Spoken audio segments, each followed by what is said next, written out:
Assalamualaikum. Nama saya Yusuf Islam bin Abdul Halik. Tolong bantu kami semua, kami tak bersalah. Harap Malaysia boleh bantu kami ya. That was a statement coming in from one of the detainees at Cambodia 47. We received those footages from the office of the MP of Larry Seng, who is on the line with us for this live call. YB, Larry, again, thanks for joining us. This is the second time we've had this conversation. And I just want to highlight that the last time that you were on, or the last time that I had you on, you were describing to us what the problems were, what the situations are currently being faced by both the detainees at Cambodia, the families, and what they're going through right now in Sarawak. Also, the kind of reactions that we're expecting coming from Wisma Putra, as well as the Foreign Affairs Ministry of Cambodia. So if I want to ask you, what would be some of the updates on the detainees on the situation right now as of February 12th or February 13th? Thank you, Ibrahim. Actually, since our last conversation, we have been given tremendous support from the media coverage, both in Malaysia and in Cambodia. And there has also been an outpouring of support from members of the public, as well as from NGOs in Cambodia, supporting and looking into this issue. We have recently been given approval by Wisma Putra to visit Cambodia tomorrow, and the Cambodia counterparts, the courts, have also given us permission. So we are actually looking at this closely. We're monitoring the situation closely, and also I believe that the Cambodian authorities have been very helpful in this issue. Only yesterday, one of their senior members of cabinet, senior minister, has also visited the prison to visit the detainees. So I think by tomorrow we will have a better picture about what's the latest situation on this issue.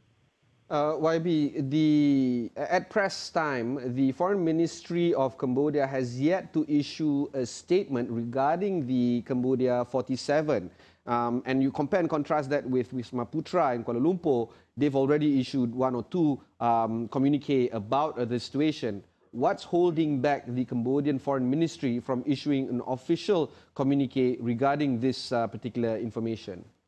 I can't speak on behalf of the Cambodian authorities, but what I know through backdoor channels is that the Cambodian government has been very concerned, and also there is a general sincere effort by the government to ensure that our Malaysians are taken care of in the prison, and also they are also trying their best to see how they can ensure the release of our Malaysian citizens.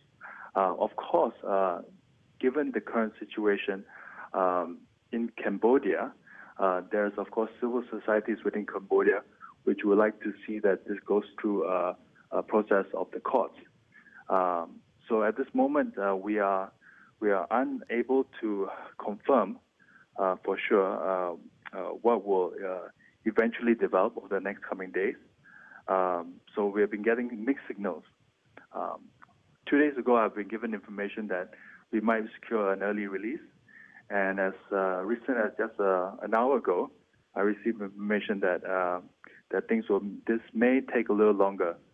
So we'll see by tomorrow. We'll get a better picture in Cambodia. That's the exact thing that I want to ask, YB, because if you scan through the Cambodian press, for instance, the Khmer Times, for instance, they still maintain that position that these 47 are part of an illegal gambling circuit or racket. They're not as innocent as the way we want to put it.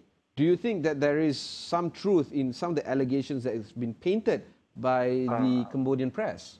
I think everyone is innocent until proven guilty. That is the natural process of the law. But of course, I believe that there has been cases in the past where Malaysians have been scammed, and I don't discount the possibility of that happening this time around. I think for most Malaysians, what our priority is to actually ensure that our Malaysians overseas in a good on hands the and screen given right the due now, course. I see that there are visuals of people handing out what looks like food packets. I've seen some visuals also on the screen right now where, you know, it seems like there seems to be a lot of assistance being rendered to the Cambodian 47. Could you walk through us who these individuals are and what do they stand to gain from these kind of reactions or interactions with the Cambodian 47? I understand that the Cambodian Muslim Youth Alliance have been actively on the ground, providing food assistance, and also today they have sent doctors to the prison to actually look into to check the health of the prisoners.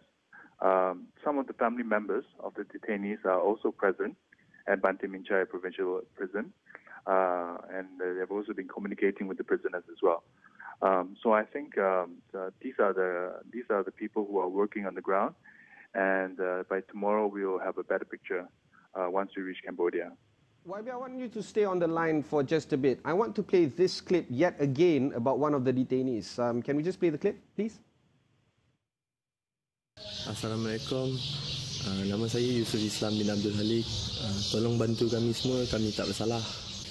Harap Malaysia boleh bantu kami. Saya harap Malaysia dapat tolong kami lah lepas daripada sini sebab dah tak tahan dah kat sini.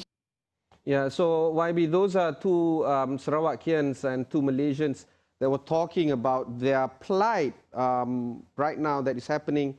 It seems like they are healthy, that they are, safe, but they do speak of the fact that they want to be released as soon as possible. How's the family reacting? I'm sure they have received these kind of videos as well. I think a lot of the family members that I have spoken to were actually unaware of the whereabouts of their children. They have lost contact since December of last year, and for them to find out through the press that their loved ones are among the detainees, 47 detainees, it comes as a shock. And also for many of these family members, they are from poor family backgrounds, poor financial backgrounds. And so even though they want to travel together with me to Cambodia tomorrow, they're unable to do so. Even just to highlight one of the family members who would be traveling, we had to even help the person clear their insolvency case, in order to travel abroad. So I think there's a lot of concern. Family members are desperate for information, and we are hoping to provide that information once we reach Cambodia. Right, YB, thanks very much for joining us this late into the hour. I wish you all the best tomorrow, and I hope that we can get in touch with you while you're on the ground in Phnom Penh in Cambodia. Perhaps we can reach you then as well. Sure. Thank you much, Ibrahim. Look forward to hearing from you. Thank you, thank you. That was YB Larry Seng from Julao, and the updates that he brings us includes the fact that he's going to Cambodia tomorrow to discuss with the authorities, perhaps to even meet the detainees there. And of course, some of the individuals are already on the ground. One of them is an acquaintance of mine, and this is a declaration that I'm willing to make, is Muhammad Azra, or what they know of right now in the media circles as Uncle Azra, because after 2 months of the negotiations, after 2 months of being detained in Cambodia, only now are issues being raised, only now are people trying to reach out into the detainees, including that of MPs, governments, and so on. One of them is an acquaintance of mine, Azra. This is a clip that I want to bring to you. According to one parent of the detainee, Zunita Sedini, mother of Yusuf Islam Abdul Halik, 21 years old, the man known as Uncle Azra or Muhammad Azra has made numerous trips to Cambodia to determine the situation more closely. Zunita describes Uncle Azra as one that is most attentive to the situation at hand. Uncle Azra ni kami punya teman baik kami. Dia teman baik kami. Dia yang sanggup offer diri nak pergi, nak cari Yusuf. Dia cakap macam ni, Yusuf anak you, Yusuf anak I juga. Dia cakap macam tu. Sebab tu dia berani pergi. Dia pergi seorang diri? Ya, dia pergi seorang diri. The man, identified as Uncle Azra, has taken 9 hours to go to the prison from the capital to determine the true situation on hand. Okey, setakat ni dia cakap apa cara dia nak masuk jumpa Yusuf tu tak ada tak ada masalah. Polis Kemboja tu dengan dia pun tak ada masalah. Tak ada masalah. We will continue to bring you updates from Cambodia regarding the Cambodia 47 plight. As mentioned before, some of the footages that you saw just now are exclusive. Prior to this particular show, these footages have never been seen before in any of the mass media circles. So if you want to continue on reaching out to us and understand better about the situation, this is your channel to go after to find out more about Cambodia 47. We will bring you only the updated versions of the stories regarding this matter. We'll go for a short break. When we come back, we'll discuss a little bit about the newly created Economic Action Council.